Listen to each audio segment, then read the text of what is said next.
المنتخب الجزائري في الهجوم. محاولة من جانب ماثيو حماد، تعود للمنتخب الكويتي انطلاقة بهجمة مرتدة خطيرة. فرصة فرصة فرصة فرصة فرصة فرصة فرصة وهدف أول. يا سلام يا سلام، أول خطأ من دفاع المنتخب الجزائري، وعبد اللطيف العباسي هو نجمهم، هو قناصهم، هو هدافهم، هو مفرحهم. عبد اللطيف العباسي يفتتح مجال التهديف ويسجل الهدف الثامن الشخصي له. بعد كانت ممتازة، هجمة مرتدة سريعة وتسديدة قوية يا الله من عبد اللطيف العباسي، يغالط الحارس سمير تيفاف. صمود المنتخب الجزائري لم يتجاوز ال9 دقائق فقط في هذا الشوط الأول. الحل يأتي من عبد اللطيف العباسي لمنتخب الكويت. 1-0 لأول مرة من أجل التواجد في الدور النهائي. مباراة رهانها كبير كبير كبير يا كبير يا ناصر العلبان، يا كبير يا ناصر.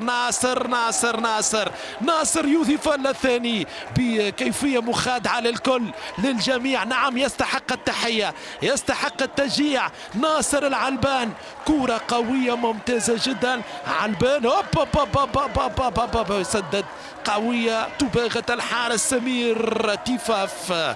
نعم كرة غدارة من ناصر العلبان. شوف التعامل مع التسديد، تقريبا لم يترك أي مجال لمدافع منتخب الجزائر وللحارس سمير تيفاف للتصدي لهذه الكرة.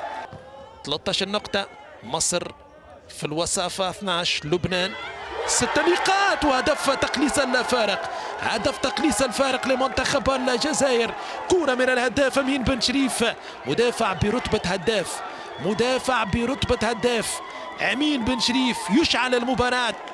تعلو الزغاريد الجزائرية هنا في صالة وزارة الرياضة في محافظة جدة بالمملكة العربية السعودية. هدف كان مباغت بعد كرة ملعوبة وتسديدة يا الله قوية قوية قوية. صاروخ صاروخ صاروخ صاروخ من أمين بن شريف.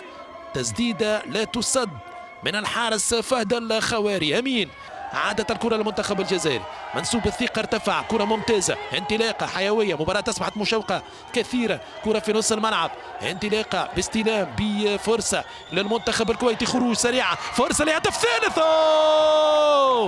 هز الجول وتخلى معاه الكويتي. التمريرة يا سلام يا سلام من عبد الرحمن الطويل وسليمان العمران. دخل سليمان والكرة لم تدخل للشباك. نظام لعب 3-1 لمنتخب الجزائر. الضغط العالي، كرة أخرى تمر. عز الدين تكيجارت، هدف التعادل. جابها وحطها. نعم حطها في الجول. هدف التعادل، أي عودة للجزائر. عز الدين تاكيجراد يعود بمنتخب الخضر في المباراة. أي قوة شخصية، أي قوة شخصية، أي عودة، أي تسديدة يا الله يا الله يا الله يا الله. عز الدين تاكيجارد يعود بالجزائر في المباراة. نعم نعم نعم نعم نعم نعم نعم. عدنا لنقطة البداية، عدنا لنقطة الانطلاق، عدنا للتشويق للحماس. فرحة الجماهير الجزائرية بهدف التعادل. حتى المدرب نور الدين بن عمروش يتنفس السعداء في هذه اللحظة. من كان يظن ممكن اللي يسجل يجيب القاضية. هدف ذهبي للجزائر من الكويت، هدف وزنه من ذهب، يعني العبور للنهائي، يعني التواجد امام المغرب. كويتي كويتي كويتي كويتي كويتي كويتي كويتي كويتي. هدف ذهبي من بدر المنصور.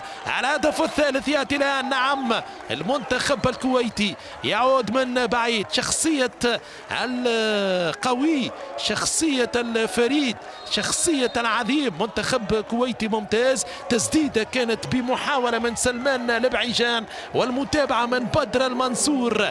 يريد أن يكون المنتخب الكويتي منصور في مباراة هذه الليلة. نعم بالحظ، هي بالحظ بعد أن لمست الحارس سمير تيفاف، لكن المتابعة موجودة مستمرة. بدر المنصور، جماهير الكويتية الآن تتفاعل تردد الفعل.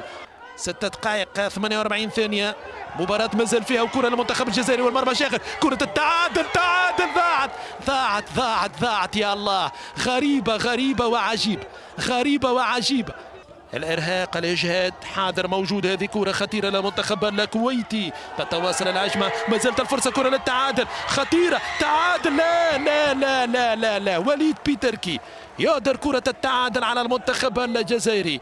اوه تدخل ممتاز، دفاع رائع من المنتخب الكويتي. يا الله، ما هذه الدقائق، ما هذه الاثاره، ما هذا الحماس.